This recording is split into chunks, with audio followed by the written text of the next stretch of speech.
안녕하세요. 저는 이진선이라고 합니다. 상담학 박사로 현재 더 마음봄 심리상담연구소에서 소장으로 현장에서 상담으로 많은 내담자를 만나고 있고, 그리고 더불어서 임상 영역을 함께 병행하고 있습니다. 저와 임상 심리사 2급 자격 과정에 해당하는 과목을 같이 공부할 것인데, 그 5개의 과목이 여러분들이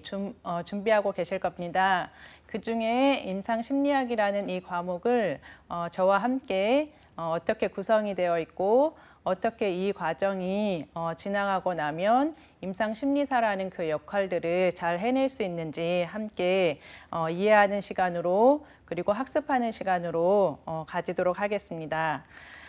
첫 번째 시간으로 심리학의 역사와 개관이라는 영역을 지금 진행할 것인데, 심리학의 역사와 개관에는 지금 개념적인 부분과 그 다음에 학문적인 특성, 그 다음에 임상심리학자로서의 역할, 그리고 이제 실제 임상심리학이 어떻게 이제 시작이 되었고 어떤 과정에서 지금 현재까지 이루어지는지에 대한 기원에 대한 역사에 대한 부분을 함께 공부하고 해당하는 문제를 같이 한번 풀어보려고 합니다. 먼저 저희가 이제 한 인간이, 한 사람이 태어나서 성장하고 그 다음에 죽을 때까지 자라나고 변화하는 과정을 거칩니다. 그런 한 개인과 한 사람이 변화하고 성장하고 발달하는 과정에서는 한 개인을 둘러싸고 있는 외부 현실이 존재하고, 그 외부 현실에서는 가장 중요한 주제인 일과 사람이라는 관계라는 주제가 있습니다. 그래서 우리가 내가 어떤 일을 하고 있고 내가 어떤 사람과 함께 하고 있는가에 대한 부분을 이해하고 아는 것에 따라서 행복하기도 하고 불행하기도 합니다. 그것이 우리의 마음속에서도 내면 현실에서도 그 외부의 작용과 함께 어떤 그런 흐름들이 있는데, 이러한 흐름들을 우리가 다루는 학문이 있습니다. 그것이 이제 임상심리학을 먼저 배우기 이전에 더 오래된 기원을 가지고 있는 학문이 우리가 심리학이라는 학문입니다. 그래서 마음의 구조와 과정을 밝히고, 이 심리학은 이제 실험적인 방법, 즉 과학적인 방법을 사용해서 인간의 행동을 연구하는 학문입니다. 그래서 이제 인간의 마음에는 영향을 주는 것이 조금 전에 보았듯이 한 개인을 이루고 있는 외부 환경이 큰 영향을 주고, 그리고 인간의 마음을 드러내는 것에는 어떠한 외부적으로 드러나는 행동이 있다. 이런 것들을 이제 전제로 하고 그것에 대한 연구를 하는 학문이 심리학입니다.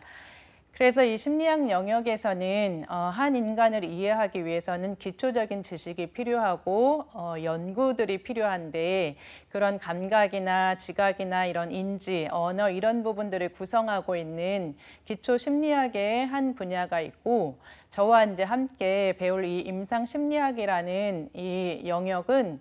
현장과 그 다음에 이론을 중요하게 여기는 파트로 응용 심리학이라는 한 영역에 구성이 되어 있습니다. 그래서 저와 함께 배우는 이 임상 심리학이라는 이 학문, 이 영역은 그러면 어떤 학문인가? 단어에서부터 이제 기원을 찾아볼 수 있는데, 클리니컬이라는 이 영어의 어원에는 클린, 기울다, 누워있다 이런 뜻이 들어가 있고, 그것이 이제 클리닉 해서 이제 진료소, 병원이라는 이제 의미가 들어가 있습니다. 한자에도 이제 임상, 마루라는 평상이라는 곳에 뜻을 지니고 있는 상자의 단어인데, 이 단어를 조금 이제 풀어서 의미를 알면 상처럼 평평한 판에 임한다, 또는 환자가 누워있는 병상에 임한다, 이런 이제 어원이 있습니다. 그래서 연구 목적이 아닌 치료를 목적으로 직접 환자를 대하는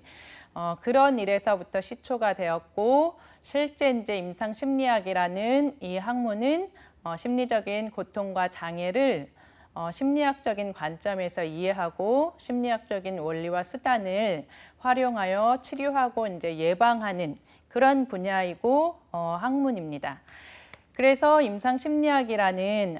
큰 아웃라인 안에는 지금 방금 말씀드린 것처럼 어떤 심리적인 고통이나 기능장애, 심리적인 정신적인 원인에 근거한 부분에 대해서 이해를 하고 그리고 예방을 하고 그리고 완화를 하는 목적을 가지고 있고 더 나아가서는 한 인간에 대한 행복도 그리고 그 성장을 촉진하는 그런 목적을 가지고 어떤 그런 지식을 통합하고 연구하는 분야라고 보시면 되겠습니다. 그래서 제가 이러한 학문의 기원과 또는 이제 개념적인 그리고 어떤 위치에서 임상심리학이라는 학문이 있는가 이런 학문에 대한 중요한 의미도 있고 그리고 임상심리사라는 그 자격 과정에 우리가 공부하고 있지만 심리사라는 역할에 우리가 임함에 있어서도 이 임상심리학이라는 학문은 조금 더 이제 거시적으로 큰 영역을 담고 있기 때문에 여러분께서 공부하실 때 임상심리학이라는 이 학문에 대한 깊이 있는 이해가 있으시면 단지 자격증에 대한 그런 공부뿐만이 아니라 실제 현장에서도 많은 활용도를 가지고 이해를 깊이 할 수 있는 학문이라고 볼 수 있겠습니다. 그래서 제가 저와 함께 이제 15번의 시간을 만나서 이 시간에 이제 임상심리학 안에서 어떤 개념들이 있는지를 보실 건데 특별히 임상심리학이라는 이 과목은 임상심리학자, 즉 임상심리사의 역할에서도 이제 비슷하게 들어가 있는데 다른 과목, 즉 예를 들면 심리검사 과목이나 심리상담 과목의 분야와 조금 이제 중복이 되는 부분도 있습니다. 그렇기 때문에 임상심리학이라는 이 과목은 전체 큰 그림에서 어떤 개념과 어떤 역할들이 담겨져 있는지를 공부하신다라고 보시면 되겠고 특별히 이 지금 오늘 한 역사하고 개관 그리고 어떻게 보면 이제 후반부에 할 임상심리에 대한 전문적인 영역, 특수한 영역, 그리고 자문과 교육과 윤리 이런 부분들에 있어서 조금 더 이제 독특한 그런 개념들을 이제 배우실 수가 있을 거고 나머지 이제 2강부터 8강까지에 대한 개념에 있어서는 심리검사 과목하고 유사한 부분이 많이 있고 그 다음에 9강에서 12강까지는 심리치료나 심리상담 영역하고도 많이 중복이 되기도 합니다. 그러나 이제 제가 전체적인 큰 그림 안에서 이 과목을 진행하고 있기 때문에 저의 이제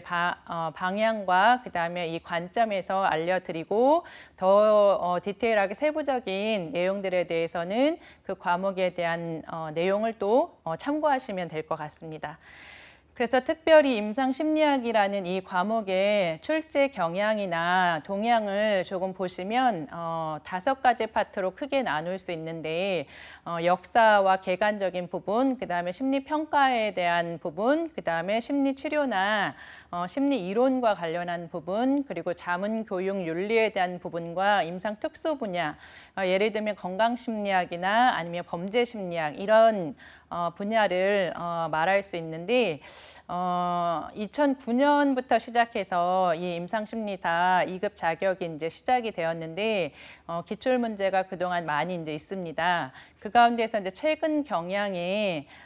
그래도 임상심리학자의 역할로 이제 두드러지는 부분이 이제 평가와 이제 치료적인 부분이기 때문에 아무래도 그 부분에 이제 문제가 많이 배분이 되어 있고 그 다음에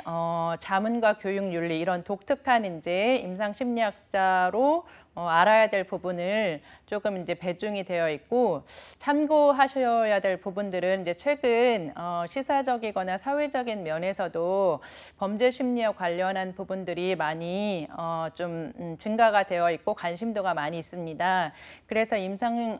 심리 분야에서도 이런 특수한 분야에 대한 문제들이 많이 지금 이제 기출되고 있고 많이 관심을 가지고 있는 경향인 것 같습니다. 그래서 이제 제가 말씀드린 임상 심리학에 대한 이 학문이라는 것은 왜 공부해야 되고 그러면 어떤 관점에서 이것들을 이해하고 있는 것이 앞으로의 개념 공부뿐만이 아니라 임상 심리사로 실제 현장에서 임할 때에 내가 도움이 될 것인가, 그런 부분에 대한 이 특성적인 부분이 꼭 장애와 이제 불행, 그러니까 한 사람에 대한 불행과 장애만 치유하는 것이 아니라 행복과 성장을 추구하는 그런 심리학적인 접근이라는 측면이 있고, 무엇보다도 중요한 것은 과학자이자 이제 임상가로서 어떤 연구와 그다음에 이론 플러스 그다음에 실제 현장에서의 임상가로서의 어떤 그런 부분들을 어떻게 잘 균형을 맞추고 있는가, 이런 것들이 중요하겠습니다. 또한 이제 부적응과 정신장애로 이제 고통과 좌절을 겪고 있는 많은 분들에 대한 이제 심리적인 돌봄, 이런 부분에 있어서 전문적으로 수행하고 있는 분야이고, 그리고 이제 조금 더 개인의 심리적인 측면에 주목하고 있습니다. 이런 여러 가지 측면에서 어떻게 보면 인간에 대한 한 사람에 대한 통합적인 이해를 추구하는 학문이라고 볼 수 있는데, 그렇다면 이 통합적인 이해, 한 사람에 대한 이 통합적인 이해라는 것이 무엇인가? 전체 한 개인을 전체로서의 개인으로 이해한다라는 것이 참 중요한데, 그러면 이 전체라는 이 의미가 무엇인가 보면 아까 처음에 말씀드린 것처럼 한 개인이 태어나는 순간부터 죽는 그 순간까지 우리 사람은 성장하고 발달하는 과정 중에 있습니다. 그때 어떤 한 개인이 많은 상호작용과 그다음에 외부 현실 또는 내면 세계를 통해서 드러나는 많은 심리적인 과정과 그것들이 이제 행동으로 드러나는 심리적인, 여기에서 말씀드린 심리적인 과정이라는 거는 인지정서 동기를 말씀드리는데, 이런 부분들이 작용하고 있고, 또한 그런 심리적인 과정들이 패턴화되어 있는 부분을 우리가 성격 특성이라고 합니다. 그 성격 특성 플러스 이러한 과정들이 어떻게 그러면 한 사람을 구성하게 되는가, 태어나면서부터 가지고 있는 유전적인 기질도 있고 또 기질적인 부분도 있고, 또 주양육자인 부모님 내지는 이제 학교에서 이제 만나는 선생님들 플러스 많은 이제 지인과 타인들을 만나오는 과정에서 어떤 학습과 교육을 통해서도 이루어지게 됩니다. 그런 것을 통해서 한 사람이 내가 현재 스트레스가 과중하거나 내가 해결되지 않은, 해소되지 않은 문제들이 있을 시에 어떤 그것이 증상이나 장애나 결함으로 드러나는데, 이러한 부분을 이해하는, 병리적인 부분을 이해하는 것도 중요하지만 한 사람이 가지고 있는 강점,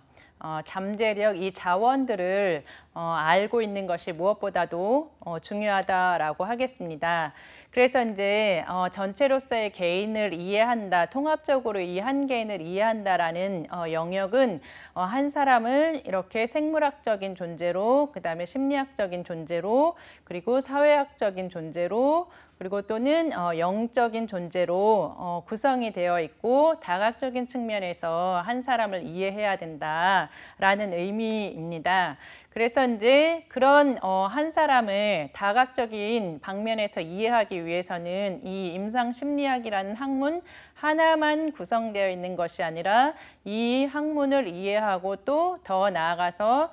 보완하기 위해서는 이상심리라는 정신병리 체계와 그 다음에 DSM 진단기준 체계, 발달심리나 성격심리, 그리고 심리치료나 상담 이론, 그리고 실질적인 이제 심리평가나 검사, 그 다음에 면접이나 행동관찰, 이런 부분에 있어서 많은 이해가 필요하고 많은 수련이 필요합니다. 더 나아가서는 이 모든 과정에 보고서나 이제 글쓰기, 어떻게 보면 인문학적인 그런 소양도 필요하다는 그런 이유인데, 이런 부분이 참 우리를 버겁게 하지만 그럼에도 임상심리사라는, 임상심리학이라는 이 과목이 한 사람을 이해하는 데 있어서 아주 깊이 있는, 그리고 도전이 되는 그런 학문으로 보실 수 있겠습니다. 그래서 지금까지 얘기한 것에 이제 더불어서 실제 우리가 임상 심리사로 임상 심리학자로 임할 때에 그러면 이 부분을 어떻게 감당하는가 예, 그런 역할적인 측면에서 연구를 하기도 하고 한 사람을 이해하고 장애를 증상을 돕기 위한 차원에서 진단과 평가의 영역이 일어나고 그것들을 이제 치료와 전략으로 돕는 역할을 하고 그다음에 교육과 예방, 그다음에 자문과 정책 제안까지 이루어지는 많은 역할들을 담당하고 있고 관여하고 있습니다. 그래서 실제 이런 역할이 요 역할을 이해하는 데에 따른 임상심리사의 5개 과목 영역을 공부한다라고 보시면 내가 이 과목을 왜 공부해야 하고 이 과목이 어디에 이렇게 필요하고 직접적인 영향이 있는가 이렇게 이해하시면 아무래도 이제 공부하시는데 조금 더 동기부여가 되실 수 있을 것 같습니다. 그래서 우리가 연구 결과에서 실제 미국의 임상심리학자들이 자신이 그러면 어떤 직업인이라고 생각하는가 아까 역할 5가지 중에서도 그 중에서도 이제 60%가 스스로가 이제 임상가다. 나는 임상가라는 직업인이다. 이렇게 이제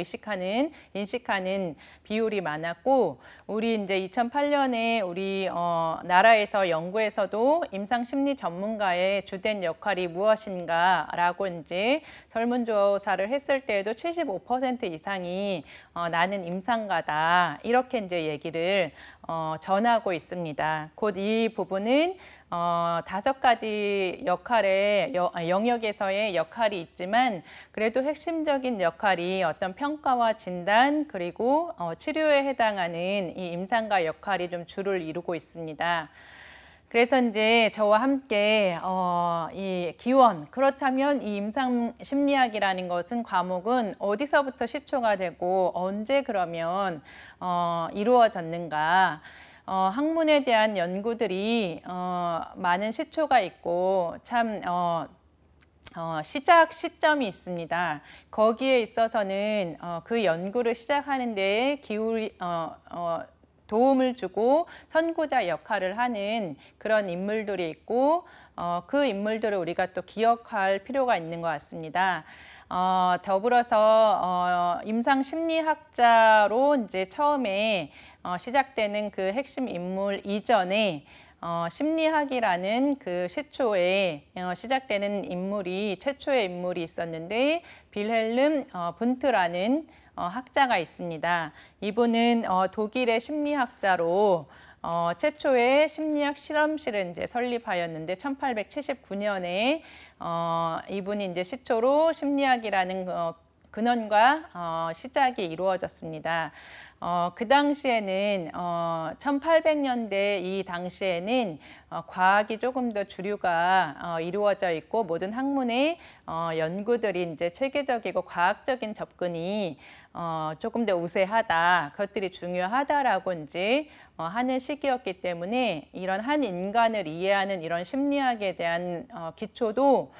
보이지 않는 마음이고 초상적인 그런 정신이지만 이것을 어떻게 과학적인 연구로 접근을 할 것인가 이런 부분에 이제 많이 관심을 기울였고 1800년대뿐만이 아니라 이런 한 인간에 대한 이해 어떻게 보면 한 개인에 대한 그런 궁금증, 호기심은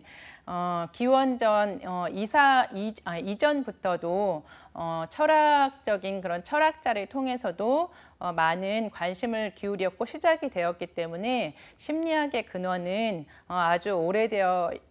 있고 그다음에 풍부한 역사를 가지고 있다고 볼 수 있습니다. 그래서 저희는 또 기원을 아는 것도 이제 그 뿌리를 어떤 뿌리를 아는 것들이 참 중요하다라고 생각이 됩니다. 그래서 이 역사나 기원적인 부분에 있어서 분트라는 이 박사님이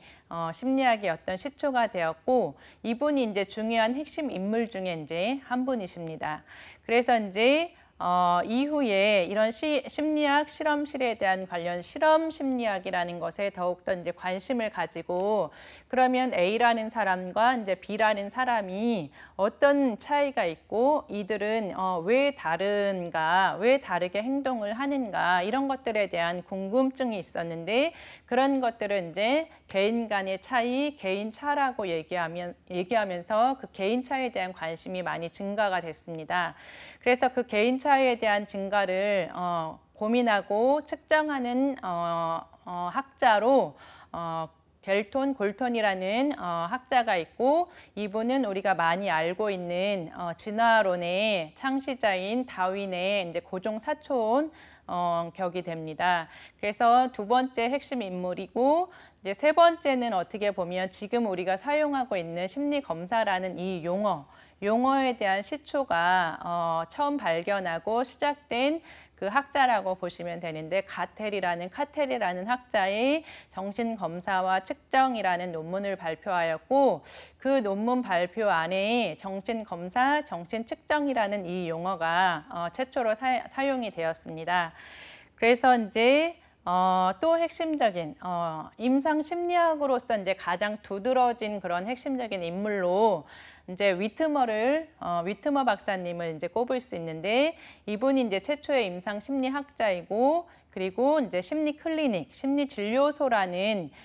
이런 지금 현대에 어떻게 보면 사설 상담 센터나 이런 의미의 심리 클리닉을 이제 설립을 하신 거죠. 그래서 펜실베니아 대학교라는 곳에서 그리고 이제 임상심리학이라는 과목 자체도 이제 이분이 먼저 강의를 시작하게 되었습니다. 그리고 이제 핵심 인물 중에 비네의 지능 검사를 이제 최초로 만든 사람이 이제 비네의 학자가 있는데 사실 이제 이 심리 검사 중에서 지능 검사가 가장 먼저 이제 먼저 이제 연구가 이루어지고 그 연구에 대한 많은 관심도가 일어났는데 아까 말씀드린 것처럼 한 개인에 대한 차이, 즉 A라는 사람과 B라는 사람이 있는데 이 사람이 과연 어떤 차이가 있는가 이것들이 궁금했을 때에 이것은 이제 지능과 연결이 될 것이다. 그것들을 이제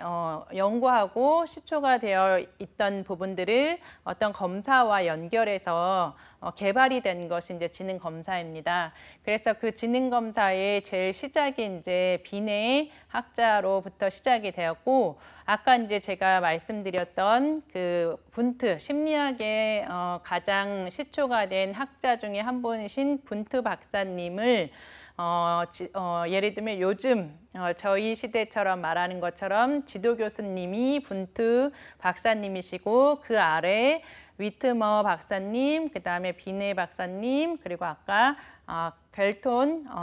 박사님처럼 이렇게 어떻게 보면 수제자로 그 한 연구실에서 이제 공부를 하셨고 거기에서 이제 박사 논문을 쓰시고 그리고 현장에 나와서 이렇게 이 영역을 이제 확장시킨 것 같습니다. 그래서 이제 저희가 이렇게 어떻게 보면 학자와 기원들을 아는 공부에 있어서는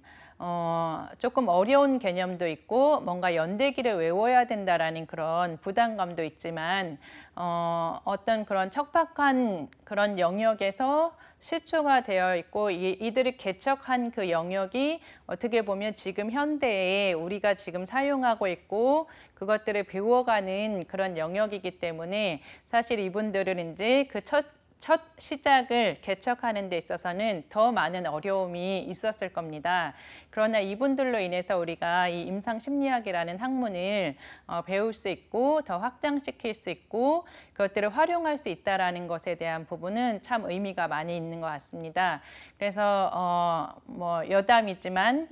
이렇게 박사 논문, 석박사 논문을 쓰시면서 현장에서 또 임상심리사 자격 공부도 하시고 그리고 수련도 또 하시는 많은 분들이 계시는 줄로 알고 있습니다. 그럼에도 이런 과정들 선상에서 우리가 이제 어떻게 보면 이분들의 개척해 놓은 그런 영역에 어떻게 보면 이후의 세대에 공부하고 있다라는 자부심을 가지시고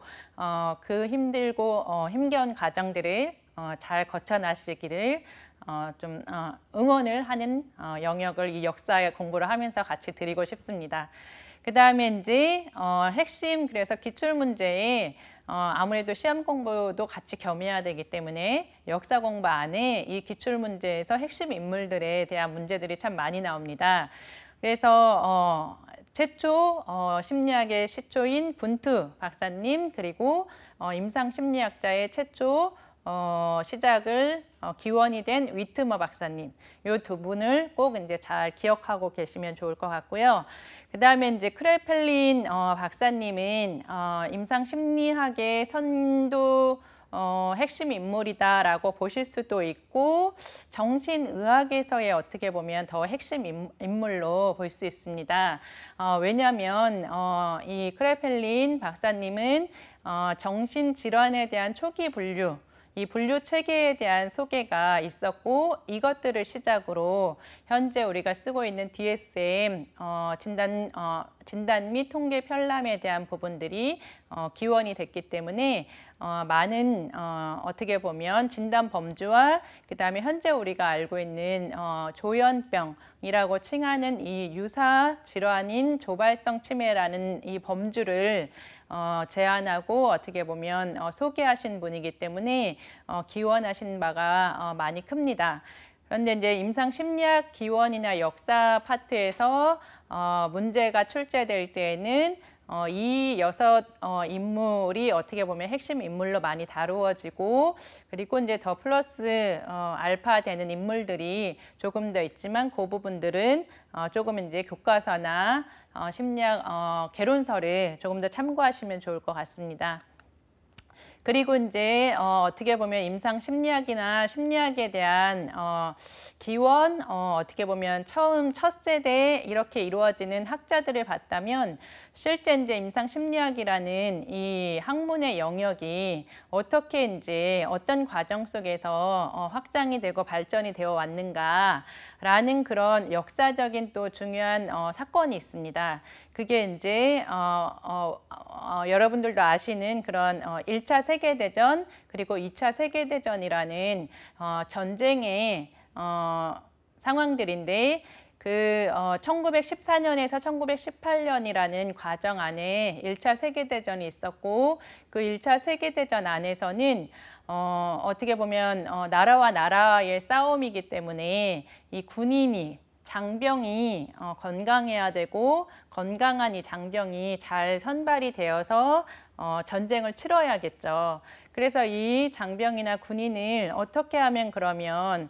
잘 선발하고 이들을 관리할 수 있는가 이 부분을 이제 이 임상심리학이라는 이 영역에 어떻게 보면 도움을 요청을 한 거죠. 그래서 이제 그 시기에 시작된 이제 지능검사의 개발이 이 지능검사라는 것은 개인에 대한 이해와 개인에 대한 어떻게 보면 연구인데 그 시대에 많은 다량의 사람들이 전쟁을 하고 있고 많은 사람들이 필요로 하기 때문에 너무 시간이 촉박하기도 하고 그리고 빠른 시간 내에 빨리 이런 부분들이 효율적으로 결정돼야 되기 때문에 아무래도 집단적으로 연구하고 이것들을 선발하는 데 기준이 되는 검사들이 그러면 무엇이 있느냐 이게 되게 시급했겠죠. 전쟁 상황이니까. 그렇기 때문에 군대 알파라는 집단 지능 검사이지만 언어성 관련한 집단 검사 그 다음에 이제 같은 이제 군인이어도 어떻게 보면 언어가 조금 약한 사람이 있을 수도 있고 또는 이제 영어권이었기 때문에 영어권 입장에서 봤을 때 또 다른 나라 외국인이 왔을 때에 그 영어를 하지 못하는 그런 사람들이 있다면 그러면 이 사람들은 어떻게 그러면 다시 또 선발을 하고 관리를 할 것이냐라는 차원에서 이제 군대 베타라는 그런 지능 검사가 개발이 되었고 이것이 비언어적인 그런 지능 검사로 개발이 되었습니다. 그래서 아미 알파 또는 아미 베타라고 하는 집단 지능 검사를 개발이 된 것이 이제 어떻게 보면 심리 검사의 또 초기 그런 검사가 되겠고요. 이어서 이제 이런 장병들의 지능 검사뿐만이 아니라 개인차뿐만이 아니라 이 장병들의 인성적인 부분에 있어서도 그리고 성격적인 부분에 있어서도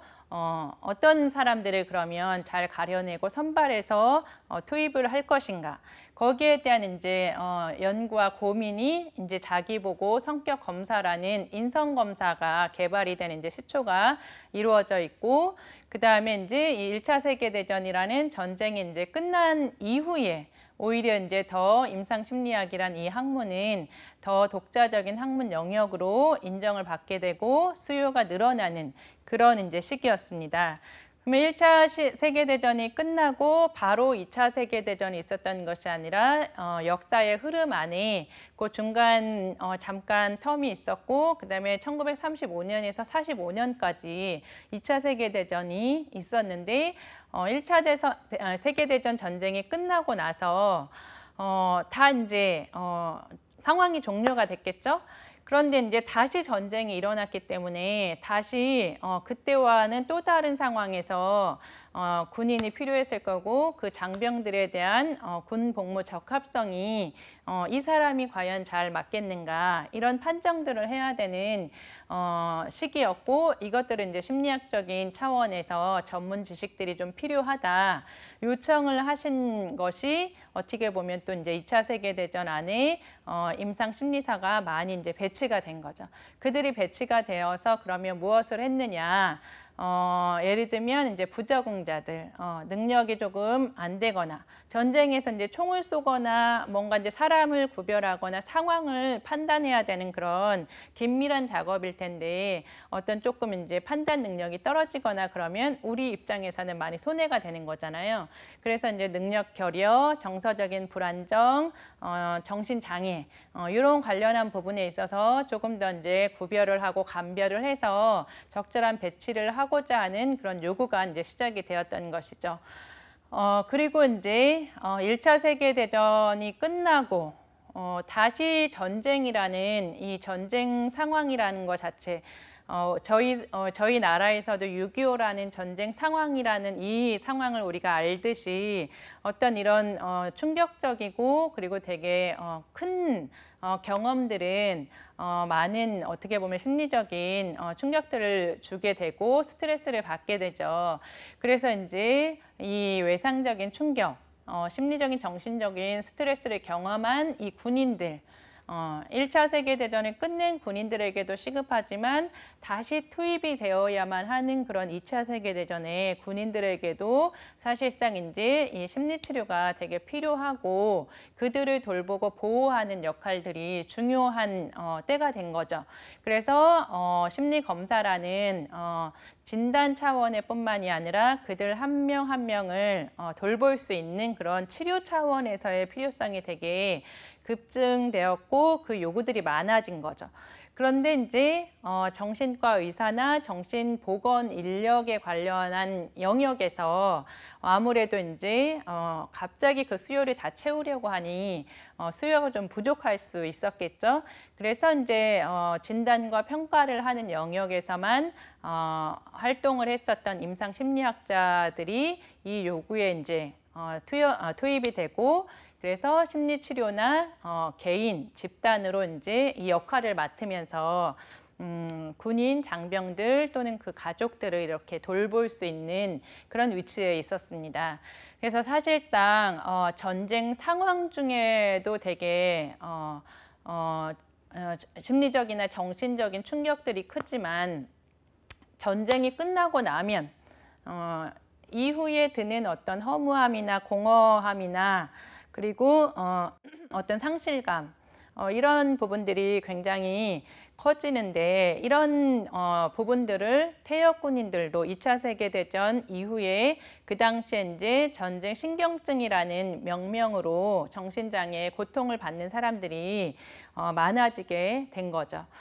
지금 현재 말로 우리가 바꿔서 진단명으로 말한다면 이제 PTSD, 외상후 스트레스 장애라고 하는 그 영역이었던 거죠. 그래서 아무래도 이런 부분들에 대한 돌봄이 필요하고 치료가 이제 필요했기 때문에 미국 현장에서는 재향군인회라는 그런 조직, 이 군인들을 퇴역 군인들을 이제 돌보자, 이들을 치료하자. 이런 역할을 이제 맡기 위한 조직이 이제 형성이 되고 그 조직이 이제 미국 심리학회인 APA의 이런 요구들을 돌봐야 된다. 어떻게 이제 치료를 해야 된다. 도움을 보조를 더 해달라. 이런 역할들을 이제 많이 하게 된 거죠. 그 1차 세계대전과 이제 2차 세계대전이 있고 나서 그 사이에 전쟁이 잠깐 쉬는 사이에도 이 군인들에 대한 수요와 그다음에 치료와 돌봄들이 계속적으로 있었기 때문에 한 개인이 이해하는 데 있어서 지능만이 이 개인들을 이해하는 데에 어떻게 보면 좀 보완이 더 필요했던 거죠. 그래서 이제 1920년에 이제 최초 성격 검사 아까 말씀드린 그 인성 검사를 개발로 성격 검사나 이제 투사 검사들이 이제 개발이 확장이 됐습니다. 그래서 로샤 검사, 그 다음에 1926년도에는 이제 인물학 그림 검사, 그 다음에 1927년에는 이제 직업 흥미 검사, 그 다음에 1938년에는 주제 통각 검사나 이제 BGT, 벤더 게슈털트 검사들이 이제 개발이 됐고, 1939년 까지 해서 이제 웩슬러 지능용 검사가 이제 개발이 되었는데 참 요 부분들을 전쟁 상황과 전쟁 상황이 아닌 요 사이에 대한 개념으로 이런 기원들을 좀 이해하시고 검사가 어떻게 개발이 되어 있는지 순서를 이해하시면 조금 이제 정리가 되는데 사실 이제 20년에 인성검사, 26년에 뭐 인물학 검사 이렇게 외우려고 하시면 이 부분은 외우기가 사실 어렵습니다. 그래서 선생님들이 공부하실 때에 이 부분들의 핵심을 둔다기보다는 흐름을 이해하시는 과정으로 따라오시면 좋으실 것 같습니다. 그래서 이제 그 사이 아까 제가 1차 세계대전과 2차 세계대전 말씀드렸는데 그 사이에 전쟁이 쉬는 그 사이에도 임상심리학이라는 그 영역이 많이 이제 역할이 좀 증대가 됐다라고 얘기를 드렸잖아요. 그래서 이제 심리치료 영역에서 이제 이 역할이 많이 증대가 되고 그 당시는 이제 정신 분석이나 정신과 의사의 영역들이 조금 더 이제 컸기 때문에 임상심리학자로 임상심리 전문가로서 내가 이 평가 영역 그리고 치료 영역을 같이 한다는 것에 어떻게 보면 조금 갈등 그런 학문과 학문 사이에 그런 영역에 대한 그런 갈등이나 투쟁이 좀 있었겠죠. 그래서 그 시기가 직업적인 정체성을 좀 형성하고 좀 굳혀가는 투쟁하는 그런 시기로 보시면 될 것 같고 그럼에도 이 지금 우리가 현재 한 두드러진 영역으로 배우고 있는 이 임상심리학이라는 이 영역은 2차 세계대전이 제2차 세계대전이라는 이 역사적인 이 사건이 어떻게 보면 가장 핵심적인 사건이고 중요한 사건 중에 이제 하나가 되겠습니다. 그리고 이후에 그 시기 이후에 이제 개발된 검사들이 이제 MMPI나 지금 이제 웩슬러 지능이나 성인용 웩슬러 지능 검사, 이제 로샤 검사 이런 체계들이 이제 발전이 되었는데 이 부분은 아마 심리 검사 과목에서도 또 이제 중요하게 다뤄지기 때문에 제가 들려준 이 이해를 바탕으로 조금 더 보완하셔서 좀 하시면 되실 것 같고요. 그 다음에 이제 이후에 전쟁이 끝난 이후에 그렇다면 임상심리학자나 이 영역에서 어떻게 하면 더 이제 수요들은 계속 늘어나는데 관심도와 그 다음에 확장이 계속 일어나는데 어떻게 하면 더 전문적인 그런 역할들을 보완할 것이냐 그리고 아까 말씀드린 2차 세계대전 이후에 이제 퇴역 군인들을 돌보는 그 조직이 재향군인회라는 조직을 말씀드렸는데 이 재향군인회가 미국 심리학회에 요청을 계속 이제 한 거죠. 더 이제 필요한 인력들이 있고 전문적인 인력들을 갖추는 것이 이제 필요하다. 그래서 이제 이 1949년이라는 이 시기에 볼더 모형이라는 어떻게 보면 과학자 전문가 모델이 개발이 되었고 제시가 되었습니다. 그래서 이 부분은 미국 콜로라도 볼더라는 지역에서 개최가 된 미국 심리학회 회의에서 임상 심리학자라면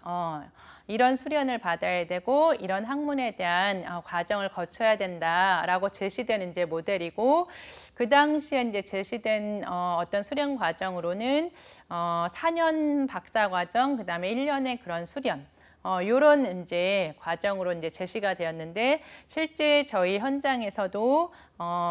임상 심리 전문가로서 영역에 있는 많은 분들은 병원 그리고 현장, 많은 기관 현장에서 짧게는 1년, 길게는 3년, 그래서 또 5년 이상도 수련을 직접 하시고 그 전문가가 되시고 나서 이후에 이제 과정들을 많이 합니다. 그래서 지금 현장 우리 임상 심리학자로서 또는 상담 심리학자로서 어떤 현장에 임해야 되는 그 역할 중에 가장 중요한 역할이 이 볼더 모양의 과학자 전문가의 모델을 지향하는 부분입니다. 근데 이제 이 부분이 그렇기 때문에 시험 문제에서도 참 중요하게 나오고 필기 시험에서도 다뤄지고 이후에 실기 시험에서도 이 부분을 직접 쓸 수 있도록 이것들이 출제가 됩니다. 그래서 꼭 기억하시면 좋을 것 같습니다. 그래서 볼더 모형이라고도 하고 또는 과학자 전문가 모델이라고도 하고, 그 다음에 또는 과학자 실무자 또는 과학자 임상가라는 용어로 사용이 되고, 임상 심리학자의 그런 수련 그리고 다양한 학문들과의 그런 상호작용, 관계 형성 이런 부분들에 이제 집중을 되어 있고, 전문가로서 내가 전문가로서 어떤 치료를 하는 그런 기술을 연마하고 수련을 통해서 실질적인 임상에서 일하는 영역과 플러스 더불어 과학자로서 어떤 한 인간을 이해하고 그 인간에 대한 심리적인 그런 영향, 그런 행동적인 그런 영향들에 대한 어떤 연구, 그 다음에 치료에 대한 연구, 이런 측면들을 같이 균형을 맞춰서 이루어야 한다라고 주장하는 모델이 이 실무와 과학의 균형을 주장하는 볼더 모양입니다. 이후에는 이제 그래서 조금 더 이제 73년에 이 학자 전문가 모형으로 조금 더 이제 실무에 강조점을 두는 그런 이제 모형이 또 이제 확장이 되었고, 콜로라도 주의 이제 베일에서 이제 열려서 이런 부분들이 이제 인정이 되었지만, 볼더 모형을 어떻게 보면 조금 더 균형을 맞췄고, 여기에서 이제 연구보다는 현장에서 임상에서의 영역이 조금 더 이제 중점을 두자라고 하는 이 분야가 이제 학자 전문가 모형인데, 어떻게 보면 볼더 이제 아까 말씀드린 그 모형이 조금 더 이제 많이 이제 사용이 되고 있고 그 부분을 강조를 많이 하고 있는 현재입니다. 그래서 이제 그런 부분들과 더불어 이제 과거의 기원들 플러스 지금 현재 이제 최근에 그러면 동양들은 현대로 들어와서 80년대, 90년대, 이제 2000년대로 들어와서 임상 심리학이라는 것은 그러면 어떤 동향으로 어떤 추세로 가고 있는가, 거기에 이제 초창기에 이제 프로이드 박사님의 정신 분석이 많이 이제 핵심 이론과 핵심 이제 신념으로 이제 많이 영향을 미쳤다라고 하면 이제 서서히 더 인지행동 치료와 관련한 부분으로 임상 심리학 영역에서도 그렇게 접근을 하고자 하는 것들이 많이 이제 증가가 되고 있고, 그리고 이제 어떤 하나의 요인이 아닌 통합적이고 그리고 절충적인 그런 치료의 영역이 중요하다. 이런 것들이 이제 더불어서 이제 중요하게 이루어지고 있고, 그리고 이제 지금 현재는 신경뇌과학 분야가 많이 이제 관심도가 늘어나고 있고 중요하게 역할을 이루어지고 있기 때문에 신경심리평가에 대한 영역이 많이 이제 발전이 되고 확장이 되고 있습니다. 그래서 이제 직접적인 우리가 어떻게 보면 보이지 않는 마음 이라고 하는 정신이라고 하는 부분이 실제 뇌하고 이제 많은 영역들이 이제 중복이 되고 그 영역을 어떻게 보면 같이 연결해서 서로에게 미치고 있는 영향들을 이제 파악하고 있는 한 분야로 이제 많이 두드러지고 있습니다. 그래서 임상심리학 분야에서도 신경심리 평가나 그런 신경인지적인 그런 평가 이 분야에 많은 이제 확산들이 이제 어떤 중요도들이 많이 이제 증가하고 있고요. 그리고 이제 임상심리학이라는 이제 평가나 진단이나 그런 치료에 대한 영역이 아까 역사적인 배경에서 말씀드린 것처럼 어떤 정말 큰 외상적인 충격을 통해서 겪었어야만 하는 그런 이제 뭐 정신질환이나 정신증상이나 이런 환자를 돌보는 차원에서의 뿐만이 아니라 이제 일반인 까지에게도 이제 확장이 되고 그 일반인들을 이제 구성하고 있는 지역 사회까지 이제 확장이 되어서 임상심리학이 어떤 서비스가 이루어지고 그 다음에 예방을 이제 강조하는 그런 부분들에 대해서도 많이 이제 최근 동향에서는 좀 관심을 두고 있습니다. 그래서 우리나라에 이제서 드러나는 이제 임상심리학에 대한 역사적인 배경에서는 1900년대에 이제 들어와서 이제 심리학에 대한 부분들이 이제 도입이 되었고, 그 다음에 이제 1940년대 배경에 이제 조선심리학회라고 지금은 이제 한국심리학회라는 유명한 이제 학회가 있는데 그 부분이 이제 조선심리학회라고 이제 창설이 되면서 50년도에 와서 이제 한국심리학회로 이제 계층이 된 거죠. 그리고 이제 97년도, 90년도에 와서 이제 정신보건법이라는 법조가 이제 법칙이 이제 발효가 되면서 정신보건 임상심리사가 이제 자격 과정이 갖춰지고 그리고 이제 현재 2002년에 부터 시행하고 있는 지금 우리가 공부하고 있는 임상심리사 1급, 2급 이 자격이 이제 국가기술 자격으로 인정이 되고 있습니다. 네, 그래서 지금까지 이제 살펴본 그런 서구의 그런 어떻게 보면 역사적인 배경, 그다음에 우리나라의 임상심리학의 이제 시작된 배경에서 이제 1800년대에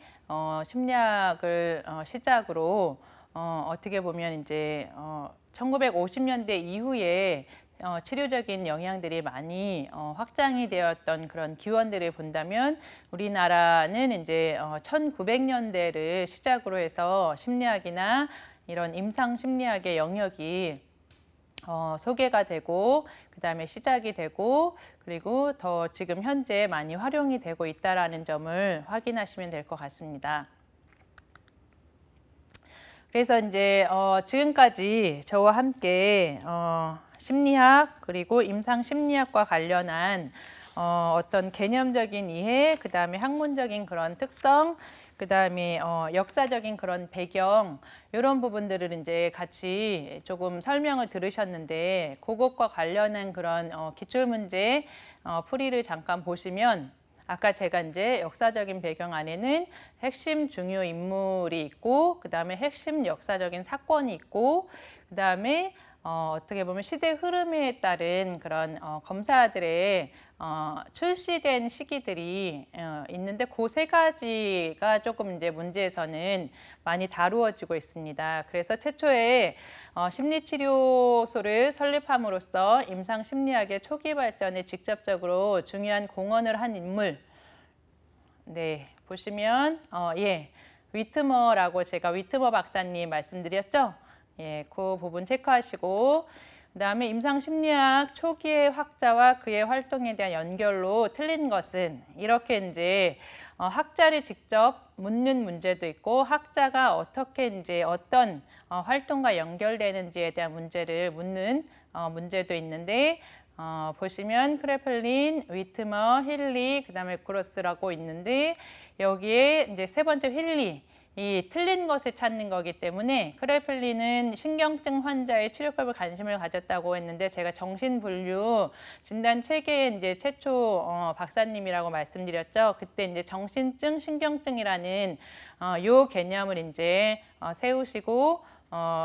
그 진단 체계에 대한 이제 중점을 두신 학자고, 그 다음에 위트머 박사님이 이제 심리학 클리닉을 개원하는 요게 이제 중요한 핵심 인물로 많이 나왔고요. 지금 틀린 것으로 나와 있는 힐리 박사님은 비행 청소년을 위한 그런 정신병리 연구소를 개소한 인물 중에 이제 한 분이십니다. 그리고 이제 임상 심리학 발전에 가장 큰 영향을 준 역사적인 사건, 제가 이제 그 흐름 안에서 중요하다라고 말씀드렸던 제1차, 2차 세계대전, 요 이제 핵심적으로 기억하시면 되시고요. 그 다음에 이제 임상 심리학의 영역 중에서 이제 심리 치료의 중요성이 주목받게 된 역사적인 그런 사건이 무엇인가? 그러니까 앞에 있는 문제와 이제 뒤에 있는 문제가 이제 비슷하면서도 이제 차이점은 임상 심리학에 대한 부분이 확장이 된 거, 그다음에 지금은 이제 심리 치료의 중요성이 주목이 된 거. 그런데 이제 1차 세계대전 끝나고 2차 세계대전에 이제 재투입이 될 때에 어떻게 보면 이때는 치료와 이제 평가와 진단에 대한 영역뿐만이 아니라 정신보건 요원들, 즉 정신과 의사 영역에서 하고 있는 그런 치료 분야에도 임상 심리학자들이 수요가 거기에서 이제 확장이 됐다라고 말씀을 드렸잖아요. 그래서 2차 세계대전 이 부분의 영향이 심리치료에 중요한 그런 역사적인 사건이 되고 배경이 되겠습니다. 그래서 이제 한 번 더 요 핵심 개념만 잠깐 보시면 1917년 1차 세계대전에 아까 제가 말씀드린 지능검사, 그런데 이제 지능검사가 집단 지능검사인 아미 알파와 그 다음에 아미 베타 검사가 개발된 시기이고, 그 다음에 이제 이런 개인 및 집단 심리치료 역할에 활약을 좀 두드러지게 이제 나타난 사건이 이제 2차 세계대전으로 보시면 되겠습니다. 그 다음에 이제 현재 임상 장면에서 많이 사용되는 심리평가 도구들 중에서 가장 먼저 이제 개발된 검사는 해서 연대 순서를 이제 묻는 거거든요. 그래서 이제 지능검사가 이제 가장 먼저 개발이 됐다라는 거를 조금 기준으로 삼아서 이후에 성격검사나 이제 흥미검사나 투사검사들이 개발이 됐는데 그 부분을 조금 이제 세밀하게 보시면 될 것 같아요. 그래서 1921년도에 이제 로샤 검사, 투사검사가 개발이 되었고, 그 다음에 27년, 38년, 43년을 연대기로 이제 직업 흥미 검사, 그 다음에 주제 통각 검사, 그 다음에 지금 우리가 많이 사용하고 있는 MMPI, 요 검사들이 이제 이루어져 있습니다. 그리고 이제 다음 중 가장 최근에 있었던 사건은, 그러니까 이 부분도 어떻게 보면 어떤 핵심적인 사건과 연결되어 있는 시대의 그 흐름, 앞뒤 전후로 어떤 맥락이 있느냐, 어떤 검사들이나 어떤 모양들이 있느냐, 이것들을 이제 중요하게 여기고 그 부분을 이제 어떻게 보면 묻는 문제가 될 것 같습니다. 그래서 이제 보시면 가장 최근이라고 이제 문제에 나와 있기 때문에 네 가지 중에 이제 1939년에 보기 2번에 나와 있는 웩슬러 밸류 지능 척도 개발이 이제 제일 먼저 시작이 되었고, 이 부분이 이제 성인용 지능 검사라고 보시면 되고, 1949년도에 이제 볼더 모형으로 이제 제안이 되어 있는데, 이 볼더 모형이 우리가 가장 중요한 또 핵심 모델 중에 이제 하나라고 말씀드렸잖아요. 그리고 이제 전쟁이 끝난 그러니까 볼더 모형과 이제 내담자 중심 치료가 이제 나왔다는 이 치료 영역은 전쟁이 끝난 끝나고 나서 2차 세계대전이 끝나고 난 이후에 이제 이런 부분들을 더 중요하게 이제 다루기 시작했기 때문에 49년, 51년 이렇게 이제 보시면 되고 77년이라는 조금 더 이제 가까운 시기에 생물심리 사회 모델이라는 이 제안이 어떻게 보면 이제 생물학적으로, 심리적으로, 사회적인 변인들을 종합적으로 이제 고려하는 모델로 이 모델이 이제 개발이 되었고 이것들은 이제 최초 조금 더 가까운 시기에 있고 이 모델에 대한 이야기는 두 번째 시간에 예, 조금 이제 또 연결되는 시기가 있으니까 그때 보완해서 또 말씀해 드리도록 하겠습니다. 그 다음에 이제 마지막 이제 임상 심리학적인 사건에 대한 설명으로 틀린 것은 이렇게 나와 있는데